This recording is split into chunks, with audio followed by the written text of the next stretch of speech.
سے ہم نے ایک سلسلہ شروع کیا ہے کلاس میں، تو آپ سب کے سامنے بھی یہ پیش کر رہے ہیں سیرت النبی صلی اللہ علیہ وسلم مختصر انداز میں، انتہائی مختصر۔ ویسے تو ماشاءاللہ سے نبی پاک صلی اللہ علیہ وسلم کی جو سیرت پاک ہے، پہلے 40 سال آپ کی ولادت سے لے کر آپ کی 40 سال کی عمر تک، جب ابھی آپ نے نبوت کا اعلان نہیں فرمایا تھا، بے شمار واقعات پیش آئے، بڑے معاملات ہوئے، اور یہ وہ 40 سال ہیں جس میں میرے آقا نے انسان بننا سکھایا، یہ بھی ذرا سوچیے گا۔ اور اس کے بعد جو 23 سال نبی پاک صلی اللہ علیہ وسلم نے درس دیا، وہ تھا مسلمان بننے کا درس دیا حضور نے۔ تو ہم کیا کرتے ہیں، امتحان ہوتا ہے نا، تو 70 نمبر کا پیپر ہے اور ایک 30 نمبر کا پیپر ہے نا، تو ہم کیا کرتے ہیں اپنی زندگی میں 70 نمبر چھوڑ دیتے ہیں، یار 30 نمبر میں جگاڑ لگاؤ، نکل مار کے پاس ہو جاؤ۔ ایسے ہی ہے نا، 30 نمبر والا ہم سمجھتے ہیں پاس ہو جائے گا، 70 نمبر کے پیپر کو چھوڑ دیتے ہیں۔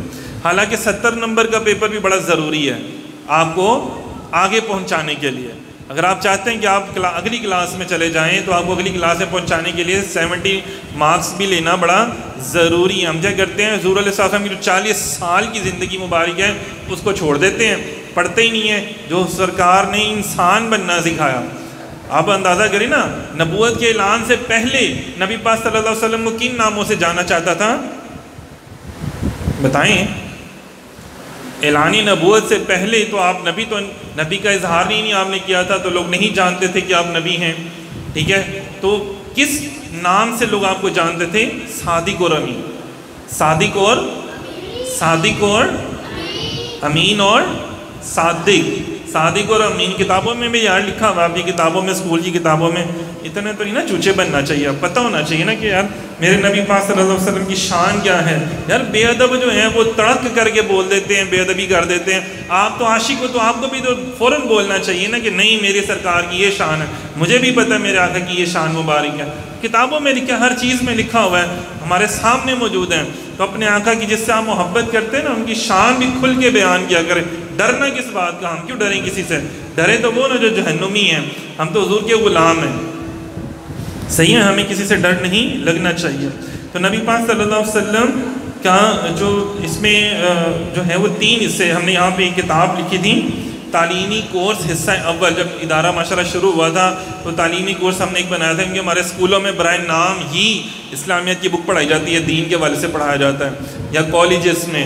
تو ہم نے کہا کہ ہم پراپر ایک کتاب لکھیں جو باقاعدہ اسلامیات ہو، جو صحیح طریقے سے بچوں کو دین کی بنیادی چیزیں تو پتہ چل جائے نا بچوں کو۔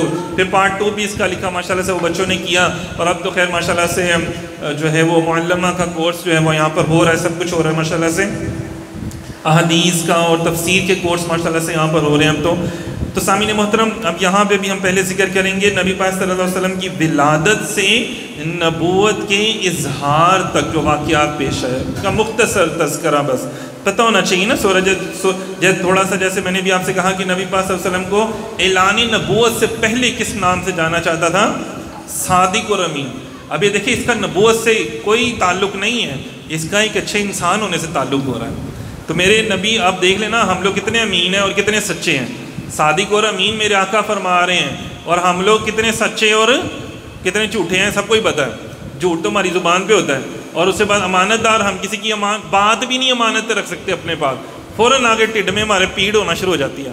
ٹھڈ مینس مطلب پیٹ، پتہ ہے بھی تسی انگریز نہیں ہے گئے، تو مطلب کیا اسے کہتے ہیں، پیٹ میں درد شروع ہو جاتی ہے ہمیں، اور ہم جب تک وہ بات منہ سے نکال نہ دیں، امانت تو ہم نہیں رکھ سکتے نا۔ اور میرے آقا فرماتے ہیں کہ صادق اور امین بنو گے تو ہی اللہ کا کرم ہوگا، تو ہی نماز بھی اثر کرے گی۔ آمنو کے ساتھ عامل الصالحات بھی ضروری ہے، ورنہ تو پھر خسارے والے ہو جاؤ گے تم۔ تو پھر یہاں پہ دیکھیں، پہلے ہم بیان کریں گے ولادت سے نبوت تک کے جو واقعات ہیں، چند ایک واقعات مختصر، صرف آپ بچوں کی تھوڑا سا ساتھیوں کی تربیت کے حوالے سے پتہ ہونا چاہیے نا کہ ہم جس نبی کے غلام ہیں اس نبی کی شان کیا ہے، ان کی زندگی کیسے گزری ان کی۔ تو نبی پاک صلی اللہ علیہ وسلم کی جب ولادت ہوئی تو حضرت عبداللہ ابن مطلب رضی اللہ تعالیٰ عنہ کی وفات، آپ صلی اللہ علیہ وسلم کے والد تھے، ان کی عمر 25 سال کی عمر میں ان کا وصال ہو چکا۔ اچھا، ان کا وصال ہوا تھا نبی پاک صلی اللہ علیہ وسلم کی ولادت سے پہلے، صحیح ہے، عام الفیل سے، نبوت سے 40 سال پہلے، عام الفیل 570 عیسوی میں ان کا وصال ہوا تھا۔ حضرت عبداللہ رضی اللہ تعالیٰ عنہ جو نبی، اس لیے کہا جاتا ہے نا کہ نبی پاک صلی اللہ علیہ وسلم کو یتیمی کی حالت میں اللہ تعالیٰ جو تھے وہ اس دنیا میں لے کر آئے. اس میں بھی خیر بے شمار حکمتیں ہیں، وہ انشاءاللہ جب آگے سیرت النبی صلی اللہ علیہ وسلم بیان کی جائے گی تو اس میں اس چیز کا بیان ہوگا کہ اللہ تعالیٰ نے یہ بھی گوارا نہیں کیا. باپ ہوتا ہے نا بیٹے کی تربیت کرتا ہے، اللہ نے فرمایا نہیں میں ہی اپنے محبوب کی تربیت کروں گا. اللہ نے یہ بھی گوارا نہیں کیا کہ باپ یا ماں بھی میرے جو ہے بیٹے کی حیثیت سے بھی ان کی تربیت کریں. تو نبی پاک صلی اللہ علیہ وسلم کی تربیت، جو نبی ہوتے ہیں نا ان کی ڈائریکٹ تربیت اللہ خود ہی فرماتے ہیں. کسی انسان سے یا ایون کہ ان کے سگے ماں باپ سے بھی اللہ تعالیٰ ان کی تربیت نہیں فرماتے نا. ایون کہ جبرائیل امین سے بھی نہیں، فرشتوں سے بھی نہیں ان کی تربیت ہو سکتی. نبی کی تربیت ڈائریکٹ اللہ تعالیٰ ہی کرتے ہیں. صحیح ہے. پھر حبشی کا کعبہ شریف پر حملہ کے لیے آنا اور ہلاکت ہونا، یہ آپ سب کو پتہ ہی ہے. کون تھا؟ ابرہا، جس نے ہاتھیوں کے ساتھ، وہ ہم پڑھتے نہیں ہیں سورہ فیل پڑھتے ہیں، آپ سب لوگ پڑھتے ہیں کہ اللہ تعالیٰ نے پھر جھنڈ کے جھنڈ بھیجے اور وہ جناب صاحب ان کے منہ میں کیا تھا؟ مسر کے دانے کے جتنا پتھر تھا، وہ کھایا ہوا بھس اللہ تعالیٰ نے ان کو بنا دیا. اور وہ کیا تھا؟ ہاتھی لے کر، ہاتھیوں کی پوری فوج لے کر آیا تھا کیا خانہ کعبہ کو ہٹانے کے لیے، لیکن وہ ایسا نہیں کر سکا. حضرت عبدالمطلب رضی اللہ عنہ کی دعا ہے بڑی پیاری سی. تو جب وہ ابرہا نے ان کے سارے جانور لے لیے نا تو اس نے لگا کہ شاید عبدالمطلب آئے ہیں میرے پاس جانور چھڑانے کے لیے. انہوں نے کہا جس کا کعبہ ہے نا، کعبے کا رب اس کی حفاظت خود ہی کر لے گا اور وہ بہتر کر سکتا ہے. آپ مجھے میرے اونٹ واپس کر دیں. تو بڑا حیران ہوا، لیکن خیر جب اس نے حملہ کیا تو پھر اس کو اس بات کا علم ہوا جو کعبے کا رب ہے وہ سب سے بڑا رب ہے، وہ خالق کائنات ہے. وہ چاہے تو اتنے بڑے ہاتھی کو ایک چھوٹے سے پرندے سے مروا دے. چھوٹا سا پرندہ ابابیل کتنا ہوتا ہے پتہ آپ کو؟ اتنا سا ہوتا ہے، ہماری انگلی سے آدھی انگلی جتنا، ایسے تھوڑا سا اتنا سا ہوتا ہے. اور آگے پھر اس کے منہ میں اگر چونچ میں، اس کی چونچ بھی اتنی سی ہوگی اور اس چونچ میں اتنا سا مسر کا دانہ، لیکن اتنا سا مسر کا دانہ اتنے بڑے ہاتھی کو ختم کیا گیا. خیر بعد میں سائنس نے جب ترقی کی تو پتہ چلا وہ یورینیم کا دانہ تھا. جو یورینیم ہوتا ہے اگر اس کا ایک چھوٹا سا پیس بھی یہاں پہ کمرے میں رہ دے، پورا کمرہ آگ جتنا اس طرح آگ سے بھر جائے گا، وہ اتنی اس میں ہیٹ پائی جاتی ہے اس میں. وہ دیکھیے کیسی بات ہے. یہ ڈاکٹر عبدالقدیر خان نے اس کے بارے میں بیان کیا تھا بڑا. کبھی سنیں نا تو ہمیں پتہ چلے کہ کیا کیا علم ہے اس کے اندر. ہر واقعے کے اندر بے شمار حکمتیں ہیں. پھر اس کے بعد 12 ربیع الاول بروز پیر آپ صلی اللہ علیہ وسلم تمام عالم کو مشرق سے مغرب تک، شمال جنوب ہر جگہ کو منور کرنے کے لیے تشریف لے کر آئے.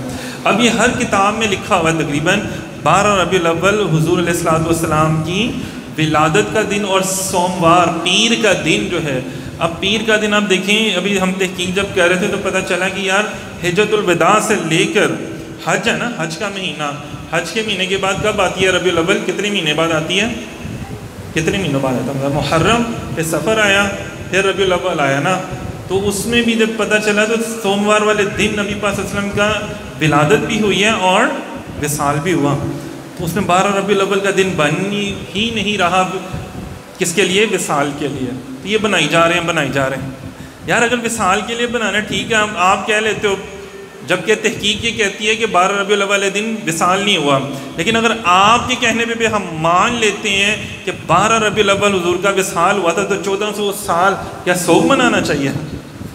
اگر چلو 12 کو نہیں مناتے ہم میلاد، چلو آپ کہتے ہو کہ 9 کو ہوا ہے تو 9 کو ہم منا لیتے ہیں. مناؤ تو صحیح، 10 کو منا لو بھائی، کرو تو صحیح، اپنے منہ سے پھوٹو تو صحیح، کرو تو صحیح آقا کا ذکر، کرو تو صحیح حضور کی ولادت کی باتیں تو کرو. تمہارے منہ سے نکلتی نہیں ہیں باتیں سرکار کی. یہ کتنے افسوس کی بات ہے. اور یہ شیطان تھا نا اصل میں، اور یہ یہودی تھے نا. اللہ تعالیٰ نے فرمایا تھا نا یہودیوں کو قرآن پاک میں بار بار، تم کیوں نہیں بات کرتے میرے آقا کی بات جو تمہاری کتابوں میں نے ان کی شانیں بیان کی ہیں، کیوں نہیں بیان کرتے؟ اور آج کل کے یہ جو ہیں خنزیر کے بچے منافقین، یہی تو بات ہے کہ جو شانیں حضور کی ہیں وہ اپنی جماعت والوں کو، اپنے لوگوں کو بیان ہی نہیں کرتے سرکار کی باتیں. یہ ساری یہود و نصارہ کے پیچھے چل رہے ہیں.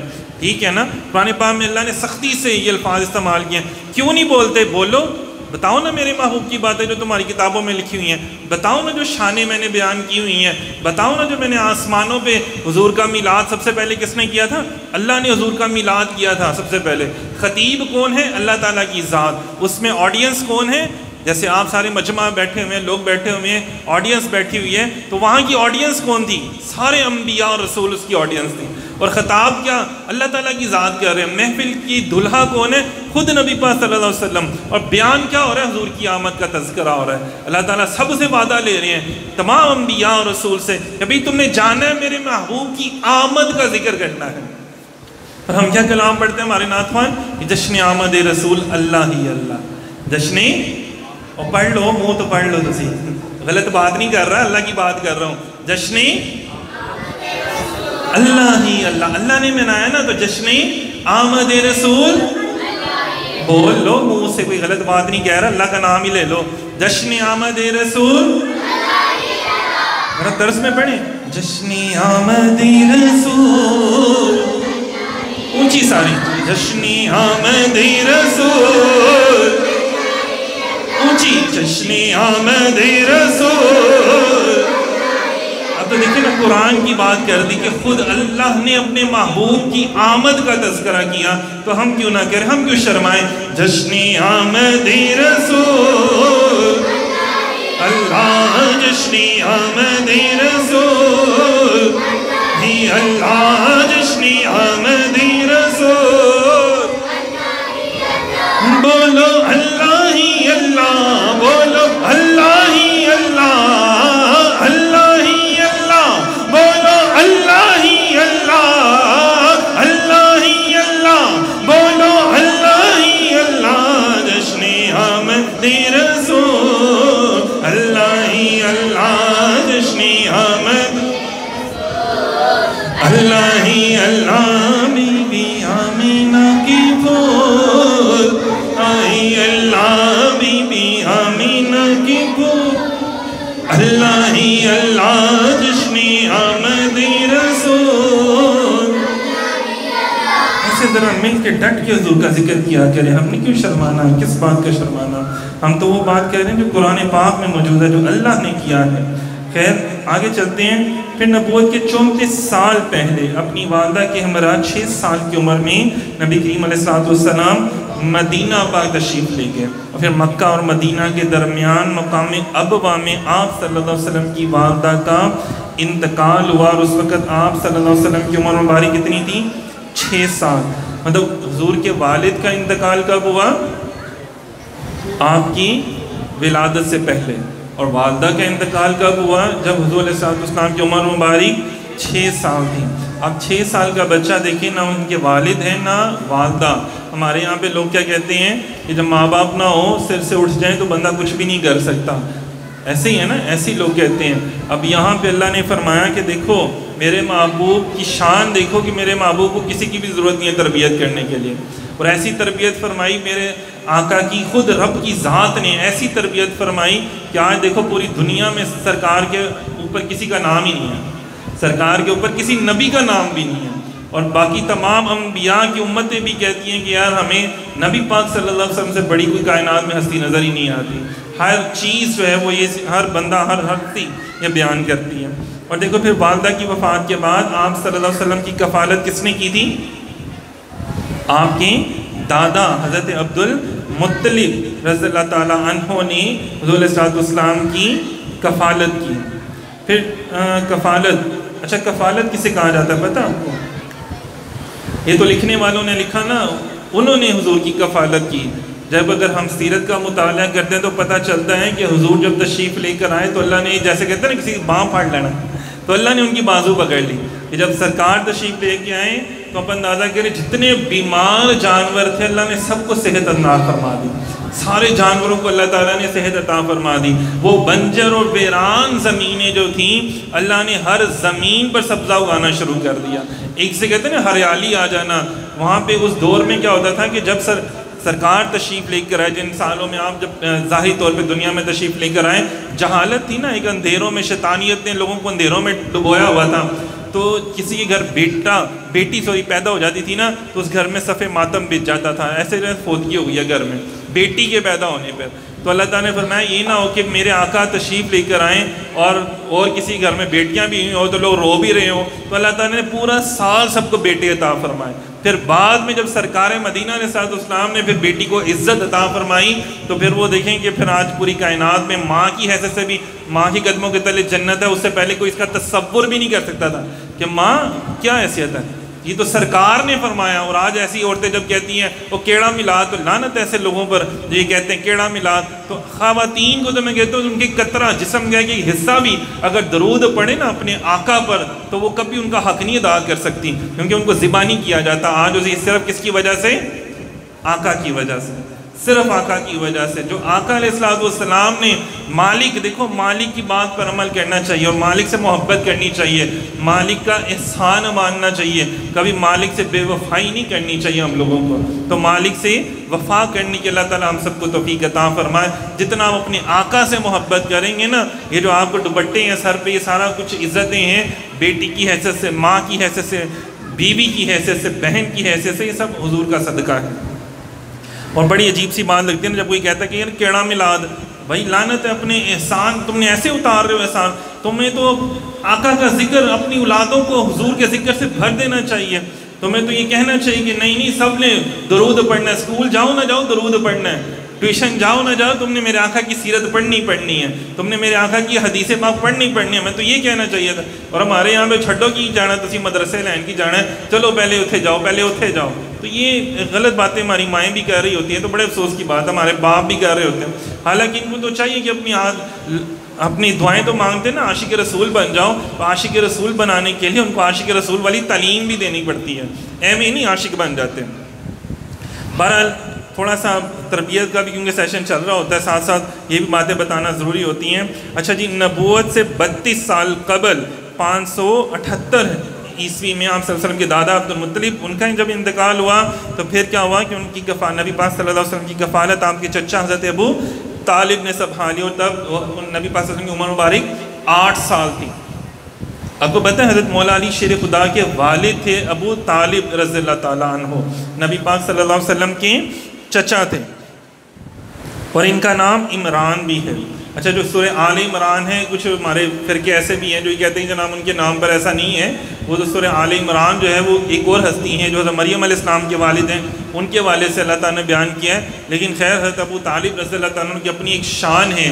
آپ اندازہ کریں کہ میرے نبی پاک صلی اللہ علیہ وسلم کسی گھر کے ساتھ ٹیک لگا لیں، دیوار کے ساتھ ٹیک لگا کے تشریف فرما ہوں، اللہ تعالیٰ اس گھر والوں کو ایمان عطا فرما دیں، اور جس گھر میں میرے آقا تشریف رہے ہوں، کتنے سال آپ وہاں پہ رہیں، اور جس ہستی نے میرے آقا کی اتنی خدمت کی ہو، تو اللہ تعالیٰ کیسے ان کو بے ایمان اس دنیا سے لے کے جا سکتا ہے، اللہ تعالیٰ کیسے ان کو جہنمی بنا سکتا ہے۔ پتہ نہیں کتنی مرتبہ میرے آقا سے وہ گلے ملے ہوں گے، کتنی دفعہ انہوں نے سرکار کو چوما ہوگا، کتنی دفعہ انہوں نے اپنے بھتیجے کو پیار کیا ہوگا نا نبی پاک صلی اللہ علیہ وسلم کو۔ تو ایک ہمارا ایمان تو یہ گوارا ہی نہیں کرتا کہ اللہ تعالیٰ نے ان کو جہنم میں بھیجا ہو، پتہ نہیں کون سے عجیب و غریب قسم کے لوگ ہیں۔ تو یہ میرے آقا کی شان ہے، بڑے بڑے لوگوں کو میرے آقا نے بہت بہت کچھ عطا فرمایا۔ یہ وہ لوگ ہیں جن کو اللہ نے چنا حضور کی خدمت کے لیے۔ یہ بھی ذرا غور کر لیں کہ یہ اللہ نے ان لوگوں کو چنا تھا حضور کی تربیت کے لیے نہیں، خدمت کرنے کے لیے۔ تربیت تو صرف اللہ کی ذات نے اپنے پیارے محبوب کی ہے، اور کسی میں اتنا تھا ہی نہیں نا کہ کوئی کر سکتا، نبی کے سامنے تو کسی کا علم کی کوئی حیثیت نہیں ہوتی۔ پھر نبوت سے 28 سال قبل 582 عیسوی میں گرمیوں کے موسم میں نبی پاک صلی اللہ علیہ وسلم نے اپنی عمر مبارک میں پہلا سفر کیا تھا، ملک شام کا سفر کیا تھا اپنے چچا حضرت ابو طالب۔ وہاں پہ ایک راہب ملا تھا، اور اس نے کہا تھا، اس راہب نے راستے میں آپ صلی اللہ علیہ وسلم کا ہاتھ مبارک پکڑ کے کہا، یہ دو جہاں کے سردار ہیں، یہ رب العالمین کے رسول ہیں، اور اللہ انہیں رحمت للعالمین بنائے گا۔ ابھی نبی پاک صلی اللہ علیہ وسلم کی عمر مبارک کتنی ہے؟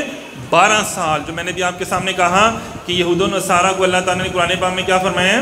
اب دیکھیے 12 سال کی عمر میں ایک راہب، ایک یہودی جو ہے نا وہ کہہ رہے ہیں کہ جناب یہ اللہ کے رسول ہیں، اور اس نے اپنی کتابوں میں پڑھا ہوا تھا کہ اللہ کے آخری پیغمبر اپنا پہلا سفر ملک شام میں کریں گے، اور جس رستے سے جائیں گے نا اس نے اس رستے میں وہ عبادت گاہ بنائی، اور اس رستے میں وہ کتنے سالوں سے وہاں پہ سرکار کی دیدار کے لیے وہاں بیٹھا ہوا تھا۔ اندازہ کریں کتنے سالوں سے سرکار کے دیدار کے لیے، اس کو کس نے بتایا؟ اس کی کتاب میں لکھا ہوا تھا بھائی، مطلب دیکھو یہود و نصارہ آپ کو اتنا جانتا ہے جتنا باپ اپنی اولاد کو جانتا ہے. تو یہ کتنی غداری یہ لوگ کرتے ہیں. اللہ تعالیٰ کہتے ہیں نا بتاؤ نا ذرا، بتاؤ میرے محبوب کی شانیں جو تمہاری کتابوں میں لکھی ہیں. تو آج کے جو منافقین ہیں جو ہمیں میلاد سے روکتے ہیں ان سے پوچھو نا، چلو یہ بات میلاد کی چھوڑو، یہ بتاؤ نا مجھے حضور کی شان تو بتاؤ. تمہیں کتنی پتہ ہے حضور کی شانیں، یہ تو بتاؤ نا. اب پتہ چلے گا کہ تم حضور کے عاشق ہو یا کیا ہو تم. چلو ہم نہیں میلاد مناتے، تم حضور کا میلاد منا دو. ہمیں بتاؤ نا حضور کی کوئی حدیث پاک بتاؤ، کوئی واقعات بتاؤ جو تمہیں آتے ہیں. تو کیا ہے، ککھ بھی نہیں آتا. بس ایسے ویسے گستاخوں سے شرک اور بدعت کی جنہوں نے بندوقیں پکڑی ہوتی ہیں بس وہ سن لی، اور کچھ آتا ہی نہیں ہے ان کو. بہرحال بے حسی کا عالم ہے نا. تو یہ دیکھیں کہ 12 سال کی عمر میں، ابھی 40 سال کی عمر کے نہیں ہوئے نبی پاک صلی اللہ علیہ وسلم، اور ابھی نبوت کا اعلان نہیں کیا. تو وہ کیا کہہ رہے ہیں کہ جناب آپ تو اللہ کے نبی ہیں، آپ تو رحمت للعالمین ہیں، آپ رب العالمین کے بھیجے ہوئے پیغمبر ہیں. تو انہوں نے کہا کہ آپ ان کو جلدی سے یہاں لے جائیں. یہودیوں کو بھی پتہ چل گیا کہ آخری نبی تشریف لے آئے ہیں. ابھی انہوں نے اظہار نہیں کیا لیکن وہ تشریف لے آئے ہیں، یہ تو ان کے بڑے مخالفین ہو جائیں گے، تو آپ چلے جائیں یہاں سے. پھر وہ وہاں سے اسی وقت وہاں سے واپس تشریف لے گئے. اچھا جی، نبوت سے 15 سال پہلے 595 عیسوی میں حضرت خدیجہ الکبریٰ رضی اللہ تعالیٰ عنہ کا مال تجارت دے کر تجارت کے لیے شام کا سفر. اب یہ نبی پاک صلی اللہ علیہ وسلم کا دوسرا سفر ہے. جو آپ نے پہلا سفر اپنے چچا جان کے ساتھ کیا وہ بھی تجارت کی غرض سے تھا، لیکن وہاں سے واپس تشریف لے آئے. اور یہ جو دوسرا سفر تھا یہ بھی مال تجارت کے لیے کیا. مطلب میرے نبی پاک صلی اللہ علیہ وسلم نے کاروبار میں سے سب سے پسند کس کاروبار کو کیا؟ تجارت کو کیا، بزنس کو کیا. جو آج جیسے بزنس کاروبار کہتے ہیں، تجارت کو کہتے ہیں، لین دین کہتے ہیں. یہ نبی پاک صلی اللہ علیہ وسلم نے ایک ملک کی چیزیں دوسرے ملک میں سیل کرنا، اور دوسرے ملک یا شہر کی چیز اس ملک میں یا اس شہر میں سیل کرنا، خرید و فروخت کرنا، اس کو نبی پاک صلی اللہ علیہ وسلم نے بہت زیادہ پسند فرمایا. اور اس میں سفر بھی ہوتا ہے، اور اس میں سفر کو ماشاءاللہ بڑا پسند کیا گیا نا. نبی پاک نے فرمایا کہ جو حج یا عمرہ کے لیے آتا ہے اللہ تعالیٰ اس کے رزق میں برکتیں پیدا کر دیتا ہے. یہ بہت بڑا اس میں حکمتیں ہیں ماشاءاللہ سے بیان کی گئی ہیں. نبی پاک صلی اللہ علیہ وسلم، دیکھیے ہمارے دین نے ہمیں ہر چیز سکھائی ہے. یہ نہیں کہ تسی بس ایک جگہ بیٹھ کے تو بس اللہ اللہ ہی کرتے رہو، نہیں. خود نبی پاک صلی اللہ علیہ وسلم نے ہر چیز بتائی، کاروبار بھی کر کے دکھا دیا کہ دیکھو ایسے کاروبار ہوتا ہے اور اس کے حلال ایسے کمایا جاتا ہے. اسی لیے تو بے شمار جو حضور کے غلام ہیں انہوں نے پھر تجارت کی کاروبار کو زیادہ اہمیت دی انہوں نے حضور کی سنت ادا کرنے کے لیے نا. پھر پہلی شادی مبارک نبوت کے اعلان سے پہلے حضرت خدیجہ رضی اللہ تعالیٰ عنہ کے ساتھ 40 سال کی عمر میں نکاح کیا. اس وقت آپ صلی اللہ علیہ وسلم کی عمر مبارک 25 سال تھی. مطلب دیکھیں کہ حضرت اماں خدیجہ الکبریٰ رضی اللہ تعالیٰ عنہ اس دور کی سب سے نیک اور پارسا خاتون تھیں، اور دوسری طرف دیکھا جائے تو سب سے امیر ترین خاتون تھیں. اور آپ رئیس خاتون جسے کہا جاتا ہے، اور بزنس وومن تھی، خود تجارت کرتی تھی. کیونکہ انہی کا مال لے کے سرکار تشریف لے کے گئے تھے ان کے خادم میسرہ کے ساتھ. اور جب انہوں نے آ کے بتایا نبی پاک صلی اللہ علیہ وسلم کا کاروبار کرنے کا انداز، تو اب دیکھیں حضور نے کسی سے بزنس پڑھا نہیں تھا، BBA نہیں کیا تھا، MBA نہیں کیا تھا، سرکار نے کسی سے بزنس